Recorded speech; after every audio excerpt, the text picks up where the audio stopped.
Hey, we're attaching fuel tanks and working on wing skins, this time on Ryan Flies.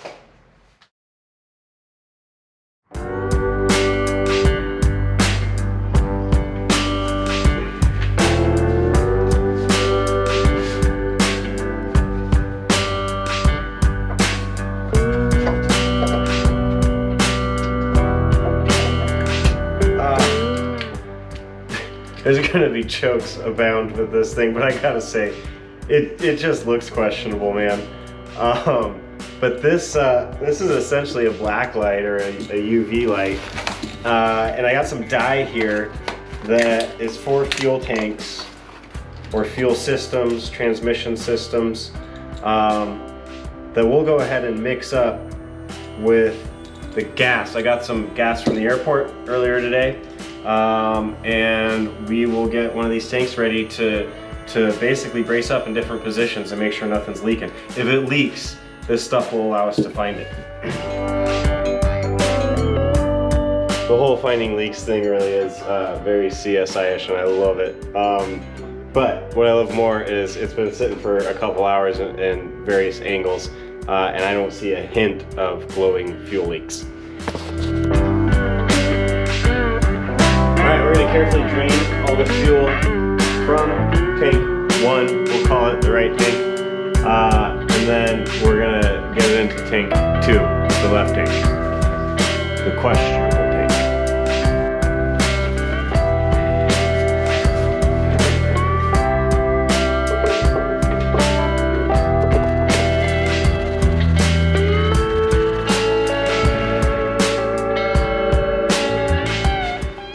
For those of you who remember, this is the side to watch over here. This is the side I'm worried about.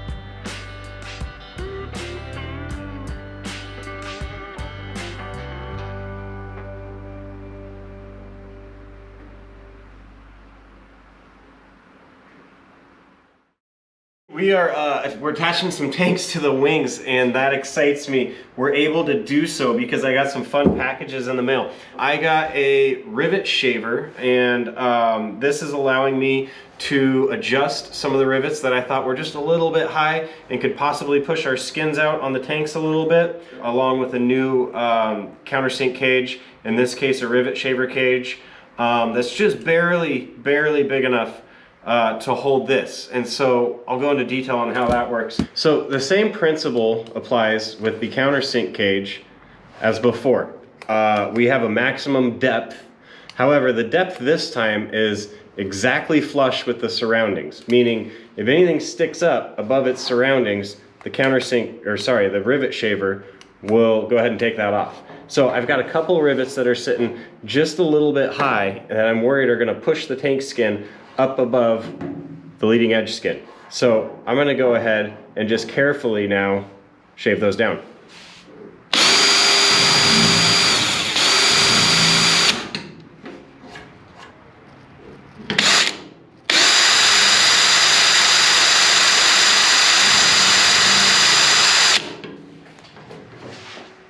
There's a few things we gotta do here before we can get the tank on.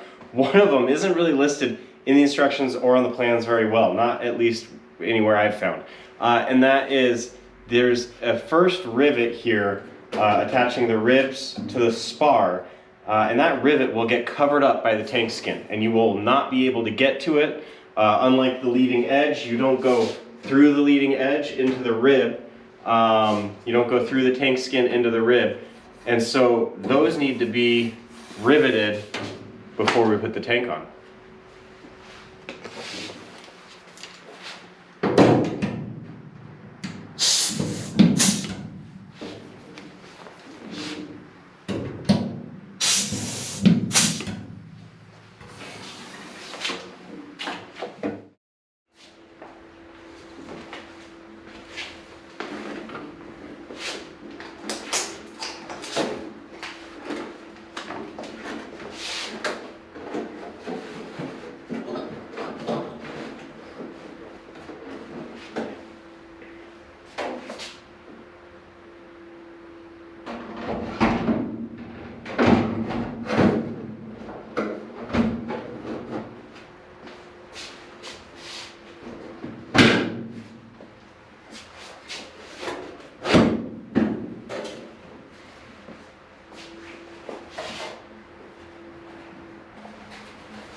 Now,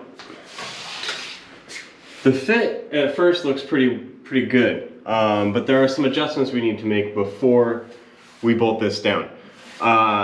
First of all, the tight fit between the skins, which I was applauding only weeks ago, is in fact not ideal. We want to have room for paint between those two pieces, so I'm actually going to have to sand and file that back just a small amount to allow some relief between those two sheets. And that's generally good practice. Anytime you have a butt fit, you don't really want them crammed together. Now the other one is there's a little bit of skim deformation, likely from the dimpling and riveting process. And so there's a little gap where the skin is lifting up a little bit. And that gap is one we want to get rid of. And so I should be able to simply form this edge back down a little bit. So on one hand, we're gonna add gaps where they're not. On the other hand, we're gonna remove gaps where they are. And then once we have those two things settled, we'll start bolting this thing on. I got a strip of tape to make sure I know where I started so I don't take off too much. And I just got a sanding block. We'll start with this. May have to get the file out, but we'll see how it goes.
I don't know how I did it, but I like it.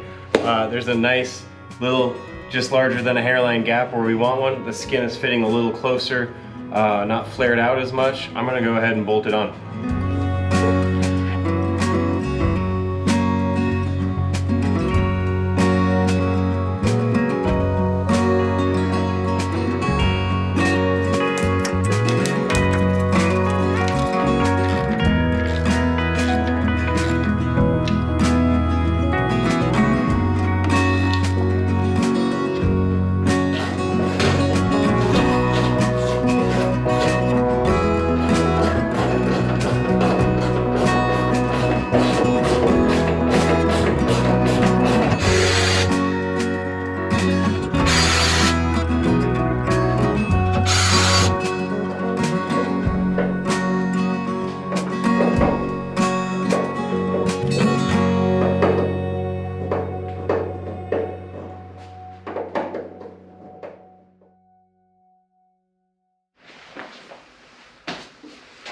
Huh.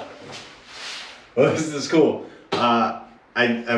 It's hard to get over the fact that I built fuel tanks, and for the most part they didn't leak all over the kitchen floor, and they are now torqued down and attached to the wing.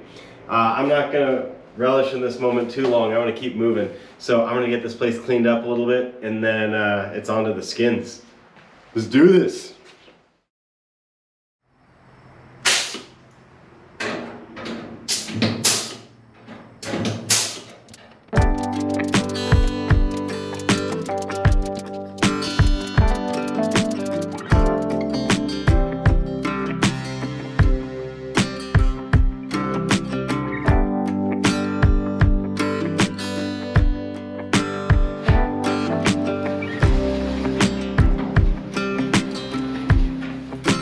I just noticed these ones back here are dimpled. Balls.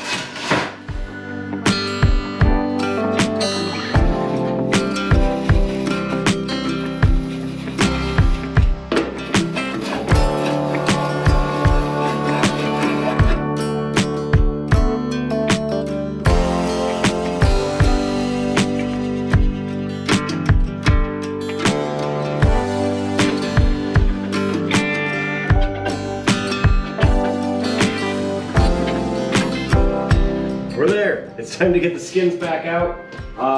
Deburr, dimple, prime.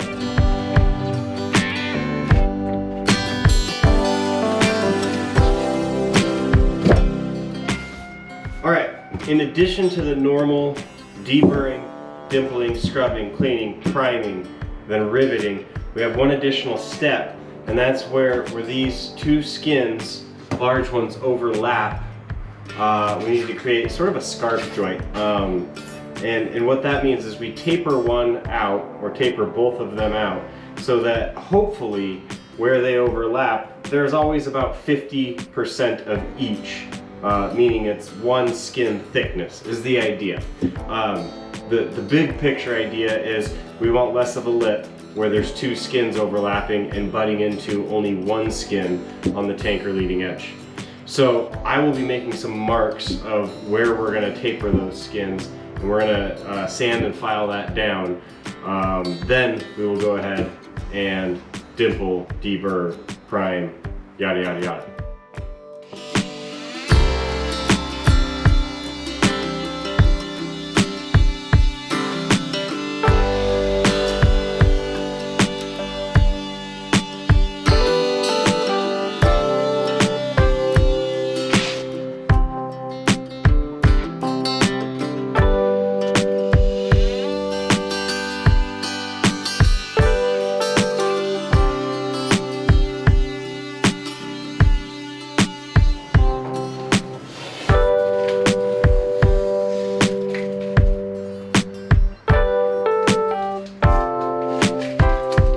I think we'll still do some fine tuning, but it works really well. I like it.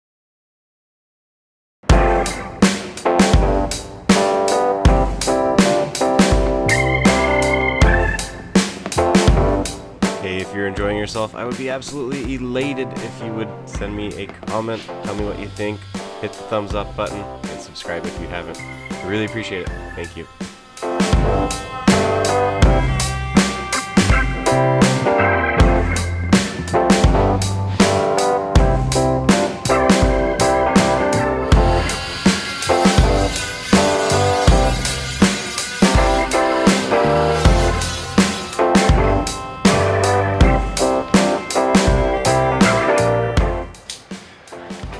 So the last little bit of getting these two pieces to fit together is using a tool that scares me because I don't use it enough to get good at it. But what it's going to do is put a slight kink, curve, crease, whatever, downward in the last about ½ inch of this skin. And that will just make sure that we don't wind up with a little gap between the two skins, that it's constantly sort of pushing down on it.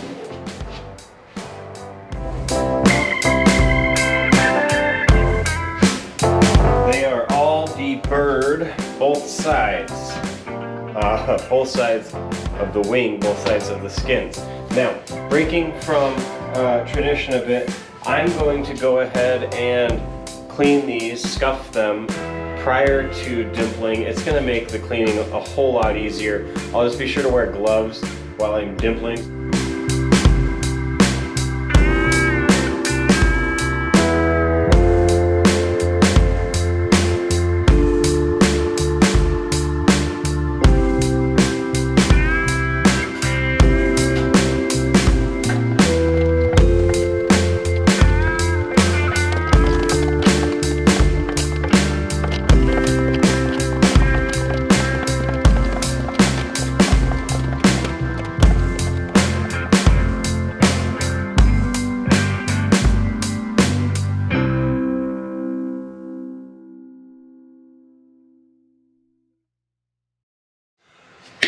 I set this up a little different this time. I think everybody's seen me do my primer shuffle, trying to get big parts in and out. I'm hoping to eliminate about half of that this time around. I've gone ahead and I've mounted all 4 skins, one over the other, on the wall, hoping that I can just paint one, let it sit for a bit, pull it off, stash it, and the next one's there ready to go. Again, that cuts about half of that back and forth you've seen me do. While we're on the topic, I wanted to go over the primer booth in a little more detail. It's been a while since I've done it. Had some requests about what's going on inside there. Real quick before I go over the details of the primer booth, this is merely how I've done mine. I'm an amateur, I'm certainly not an expert, and you should definitely run any ideas you get through this through an expert. My primer booth it's constructed as simple 1x2 furring strips, much like a stud wall, but half scale, think of it that way. The booth is about 6.5 feet by 3 feet, roughly. And it's just coated in plastic project wrap. I have one inlet fan. It's a standard box fan. It provides plenty of airflow inward. In fact, when I'm running the booth, you'll often see that I have sort of a positive pressure. It sort of inflates a little bit as things are squeezed out, which is probably a good thing. On the downdraft table, the exit, it's a simple downdraft table. I think it's about 6 feet by 18 inches, so it takes up about half the space in there. And it is built from 1/8 inch plywood and some of that same for stripping. I've got a metal mesh on the top. Out the bottom of that, I have two 4-inch ducting pipes that get routed outside, and those go to some inline fans. If I had to do it over, I might try to squeeze 3 in there. I think it would offer a little bit more airflow, especially when that parts table gets cluttered. It can sometimes be a little difficult to get enough airflow because all the parts blocking the airflow. However, if you look on the back side, there's not much room, and that's just because of where I have it positioned. But the 2 fans are bolted to the back, and then those exit hoses just exit out the rear. Now, in those exit hoses before the fans, I'll often string some like cotton batting to catch the particulate. It'll hang up real good in there. You just got to make sure to clean it out every other time, or else you will get yourself a fire hazard.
All right, it's contraption time.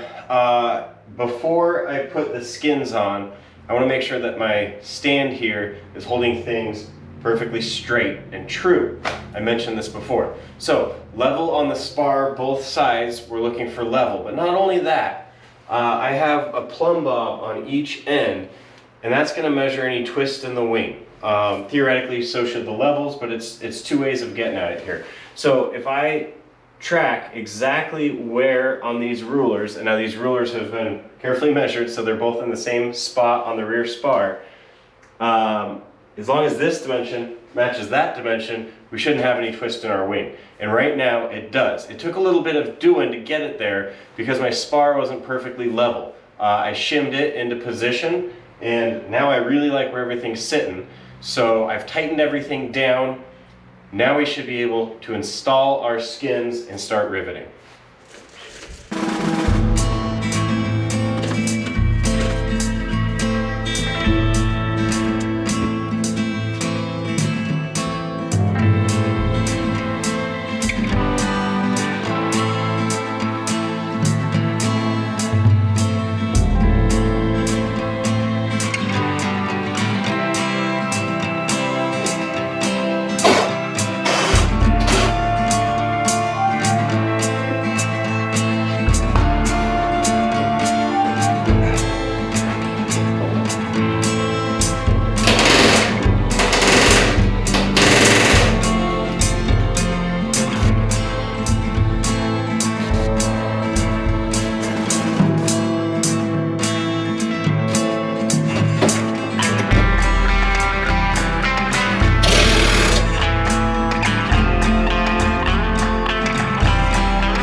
And that's where we're at. There's only a little bit of riveting left to do on this, and then it's going to join its other half behind me in the crate. From there, I'll be able to take down all of this lumber rack, get some space back in my garage, and we're going to start in on the control surfaces that get attached to the wings. I want to once again thank everyone for all the kind comments and the likes and for subscribing to my channel. It really does mean a lot to me. That's where I'm going to end this one. I can't wait to see you next time on Ryan Flies.